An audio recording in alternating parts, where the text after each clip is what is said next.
ঋষির মাকে ঠকাতে গিয়ে উজির কাছে ধরা পড়ল নিশা। সম্পূর্ণ জানতে হলে দেখতে থাকো।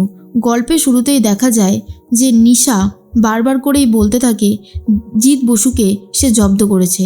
আসলে জিৎ বসু সে স্ক্যামিং সেন্টারে পৌঁছে যায় তো ঠিকই, কিন্তু নিশাকে কোনোভাবে ধরতে পারে না। তারপরেই নিশাকে ফোন করে। নিশা তখন বলে, কি ব্যাপার জিৎ বসু, হঠাৎ হঠাৎ আমাকে আপনার খুব মনে পড়ে তাই না? তো ডিনার ডেটে নিয়ে যাবেন নাকি, ফোন করছেন? তখনই জিৎ বসু বলে, আপনি না বড্ড বেশি বেফালতু কথা বলে ফেলেন। আপনি এই মুহূর্তে কোথায় আছেন? নিশা তখন বলে, আমার যেখানে থাকার আমি সেখানেই আছি, মানে আমি আমার বাড়িতেই আছি। কেন, কি হয়েছেটা কি? জিৎ বসু বলে, একটু আগে আপনি কোথায় ছিলেন? নিশা বলে, আরে বাবা আমি আমার বাড়িতেই ছিলাম। আপনি তো দেখছি আমার ওপর জাসুসিগিরি করতে শুরু করেছেন।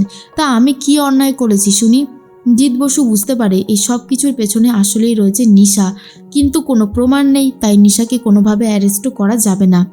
এরপরে নিশা বলে, শুনুন, আমি যাই করি না কেন মহারানীকে আপনি এত সহজে ধরতে পারবেন না, আর এটা আমার চ্যালেঞ্জ। এই বলেই ফোনটা কেটে দেয়। জিৎ বসু বলে, আমি যদি ধরতে না পারি তাহলে আপনার বোন নিজেকে রেডি করছে, সে আপনাকে ধরবেই নিশা মিত্র, আপনি কোথাও আর পালাতে পারবেন না। এর মধ্যেই ভানু বলে, নিশা তোর আর এই সমস্ত কুকীর্তি করার কোনো দরকার নেই, শোন আমার কথাটা। কিন্তু নিশা বলেন, না আমি কুকীর্তি করবই। আর শোন, তুই আমাকে ভয় দেখাচ্ছিস কেন? আমাকে ভয় দেখিয়ে কোনো লাভের লাভ হবে না। ওই ব্যানার্জি বাড়ির সবার সাথে এক এক করে স্ক্যাম হবে। এবারে ভাবছি কাকে করব।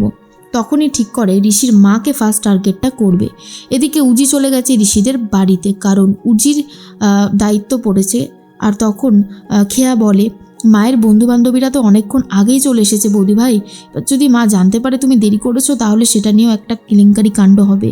তারপরে খেয়া তার বৌদি ভাইয়ের জন্য অনেকগুলো শাড়ি নিয়ে আসে, সেগুলোর মধ্যে থেকে একটা চুজ করে গায়ে পরে নেয় উজি, আর তারপরেই চলে যাচ্ছে নিচে। এর মধ্যে শোভাদেবী তার বান্ধবীদের সাথে আলাপ করতে থাকে, পরিচয় করতে থাকে, আরও অনেক কথা বলতে থাকে, আর বলে কতদিন হয়ে গেল কারোর সাথে কারোর পরিচয়ই নেই। সত্যি সময় কত তাড়াতাড়ি এগিয়ে যায় তাই না? এরপরই সবাই যখন হাসি ঠাট্টা করতে থাকে তখনই নিহারিকা চলে এসেছে উজি আর ঋষি। উজি তখন সবার সাথে আলাপ পরিচয় সারছে।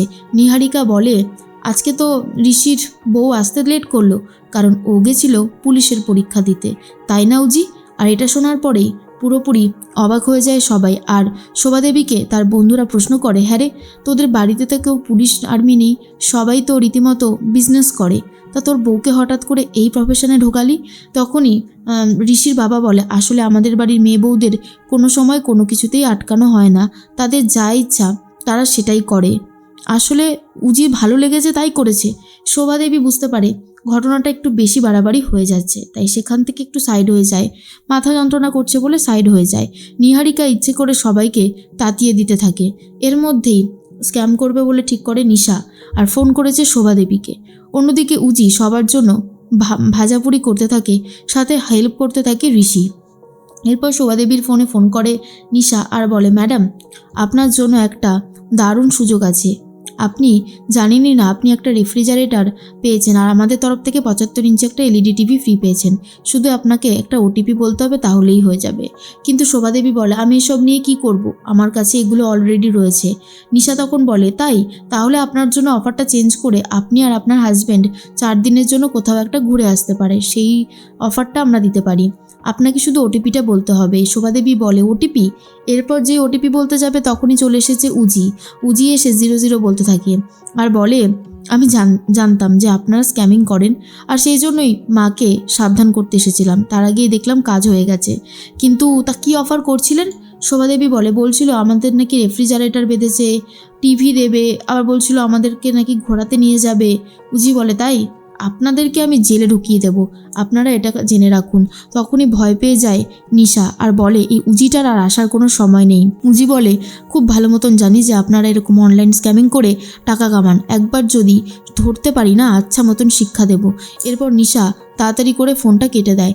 ভানু তখন হাসতে থাকে আর বলে, নিশা তুই আর এখন উজির সাথে পেরে উঠবি না রে, তাই আগে থেকে নিজেকে সামলে নে, বুঝলি? নিশা বলে, তুই কি আমাকে উজির ভয় দেখাচ্ছিস? উজির ভয় দেখিয়ে কোনো লাভের লাভ হবে না, বরং যা হবার তা হয়ে গেছে। এর মাঝখানেই দেখা যায় উজি বলে, মা আমি জানতাম এরকম কিছু হতে পারে, তোমাকে আমি সাবধানী করতে এসেছিলাম। আসলে আমার দিদি আসানসোলে এই স্ক্যামিংগুলোই করতো, আর আমি জানি বলেই সাবধান করছি। আমার দিদি হয়তো এই কাজটা করেছে। এই জন্যই তো আমি পুলিশ হতে চাই আর ওকে উচিত শাস্তিটা দিতে চাই।